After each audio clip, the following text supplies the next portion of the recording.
नमस्कार दोस्तों, स्वागत है आपका मेरे नए व्लॉग में। और कैसे आप लोग, उम्मीद है आशा है कि बहुत अच्छे होंगे आप लोग। आज मैं बताऊंगा भुजंग आसन के बारे में, तो बने रहिए हमारे साथ वीडियो में लगातार। तो चलिए दोस्तों, करते हैं भुजंग आसन। फोन को रख देते हैं कहीं एक जगह पर, यहाँ पे रख देते हैं। सबसे पहले दोस्तों मकर अवस्था में लेटेंगे।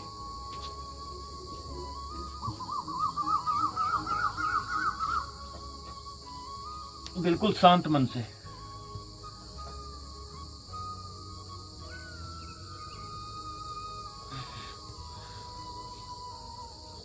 ये होती है मकर अवस्था।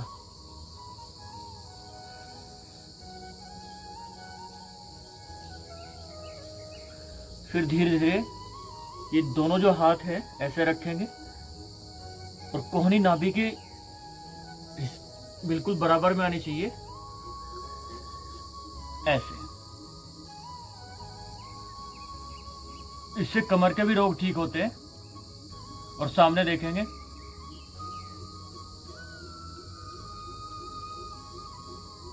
क्योंकि व्यायाम प्राणायाम अगर आप करते हो तो खाना तभी पचता है। और बड़े बुजुर्ग कह गए हैं कि खाने से ताकत नहीं आती, पचाने से ताकत आती है।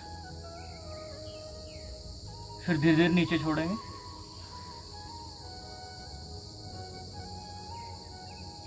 फिर दोबारा उठेंगे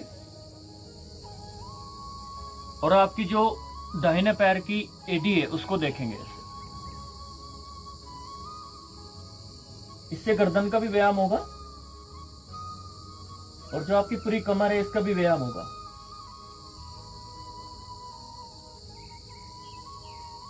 फिर धीरे धीरे ऐसे ही आएंगे। जिस अवस्था में बार बार आ रहा हूं ये मकर आसन होता है। फिर दोबारा उठेंगे ऐसे ही। दाहिने पैर की एडी देखी थी अभी, अभी बाएं पैर की देखेंगे। जैसे दाहिने पैर की देखी थी ऐसे बाएं पैर की एडी देखेंगे। और फिर धीरे धीरे नीचे गर्दन रखेंगे।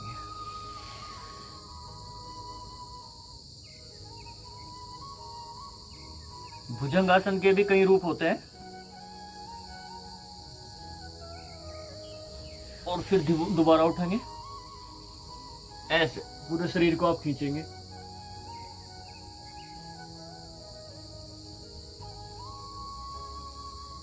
और फिर धीरे धीरे नीचे।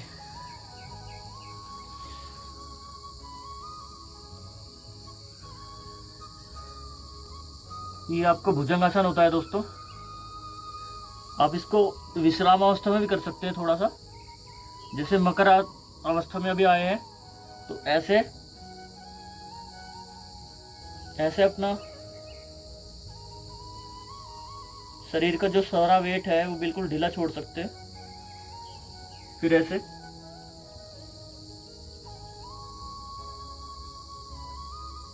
ये मैंने जितनी बार आपको बताया, आप अपनी शक्ति के अनुसार कितनी भी बार कर सकते हैं। दोबारा फिर उठेंगे।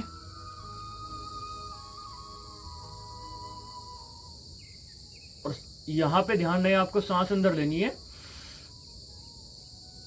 और फिर सांस बाहर छोड़नी है।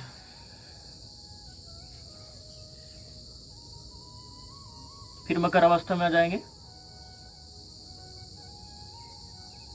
ये होता है आपका भुजंगासन। इसमें 4 स्टेप होते हैं।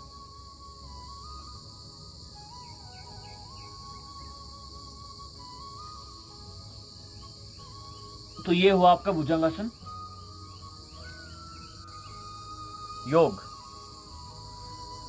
योग और प्राणायाम एक ऐसी दवाई है जो आपके सारे रोगों को ठीक करने की अक्षमता रखती है। आप सुबह जल्दी उठिए, सोने का टाइम टेबल बनाइए। 10 बजे कम से कम सो जाना चाहिए और 5 बजे उठिए और अपने शरीर को कम से कम आधा घंटा या 1 घंटा जरूर दीजिए। क्योंकि योग एक ऐसा, अब जो समय चल रहा है, योग बहुत जरूरी होगा इस चीज़ के लिए। योग अगर आप करते हो 3 महीने लगातार करके देखिए, कम से कम आप शुरुआत तो कीजिए। और 3 महीने के बाद आप में खुद लगेगा कि इम्प्रूवमेंट हुई, कुछ बदलाव आया है शरीर में, ताजगी आएगी चेहरे पर, आपको खुद फील होगा हाँ हमने कुछ किया है, और उसका बेनिफिट इतना मिलेगा आपको बहुत ज़्यादा। लेकिन शुरुआत करने से होती है, सोचने से नहीं, क्योंकि आने वाला जो समय है, अभी हमारी जो संस्कृति है, नेचर है, वो छूटता जा रहा है। प्राकृतिक जो हमने दिया है, प्राकृतिक हमें जो दिया है प्राकृतिक ने, वो सब पीछे हटता जा रहा है। और सबसे महत्वपूर्ण हमारे जीवन में जो चीज़ है वो है योग। और अगर हमारा शरीर स्वस्थ है, ठीक है, तो हर चीज़ अच्छी लगती है, खाना पीना, रहना, घूमना।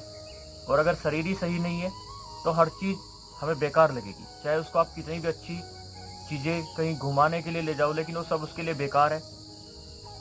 तो योग से लंबी आयु भी होती है। लंबी आयु का मतलब ये नहीं है मैं आध्यात्मिक रूप से बोल रहा हूँ, लेकिन अगर कोई शरीर में बीमारी है या फिर उसको कटने की क्षमता होती है, तो सीधी सी बात है आपका शरीर लंबा चलेगा, लंबी आयु। आप ये मानिए, अगर आज की जो अभी चल रहा है युग, तो इसमें कम से कम 50-60 के बीच में, 40 ही मान लीजिए आप, 40 के बाद आदमी को ये लगता है, इंसान को, कि अभी शरीर में कोई बीमारी लग चुकी है, जैसे बीपी, शुगर, ये नॉर्मल सी चीज़ें हो गई हैं अब।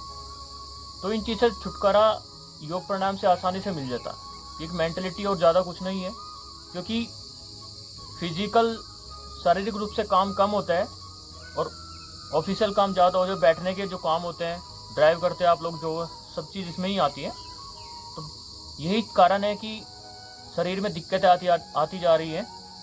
और अगर इन चीज़ों से पीछे छुड़वाना है तो आपको योग जरूरी हो चुका है, अब जरूरी हो चुका है, बिल्कुल करना पड़ेगा प्राणायाम, नहीं तो।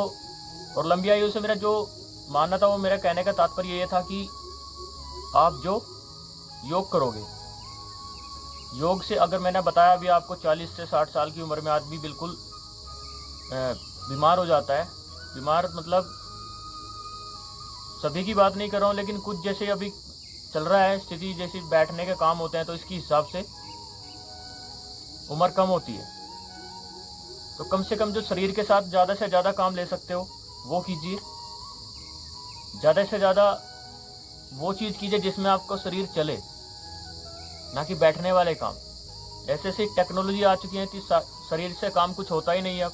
तो यही कारण है कि बीपी, शुगर और अन्य बीमारी जो रोग हमारे शरीर में प्रवेश करते हैं, यही कारण है। तो इसकी वजह से सीधी सी बात है, अगर शरीर में कोई बीमारी होगी तो उम्र भी कम होगी। और अगर योग करोगे, प्राणायाम करोगे, तो सीधी सी बात, जो ऋषि मुनि हुए उनका भी देखो उम्र बहुत ज़्यादा होती थी। तो यही कारण है, शरीर के साथ योग कीजिए, प्राणायाम कीजिए, और आपकी लंबी आयु उसी से बढ़ेगी। मेरा कहने का मतलब ये था कि अगर योग प्राणायाम करते हो आप, तो लंबी आयु जीवन यापन करोगे आप यहाँ पर। तो मैं आपके लिए ऐसी वीडियोज़ लेकर आता रहूँगा, और डाइट के बारे में भी आपको बताऊँगा, क्या खाना चाहिए, क्या आपके लिए सही है योग के ऊपर, प्राणायाम के बाद क्या खाना चाहिए, कहाँ से शुरुआत करनी चाहिए, सारी वीडियोस मैं आपके लिए लेकर आता हूँ। अगर आपको हमारी वीडियो पसंद आई तो प्लीज़ लाइक और शेयर ज़रूर कीजिए, सब्सक्राइब ज़रूर कीजिए। अगर आप हमारे चैनल पर नए हैं तो प्लीज़ सब्सक्राइब कीजिए। तब तक के लिए धन्यवाद दोस्तों, नमस्कार।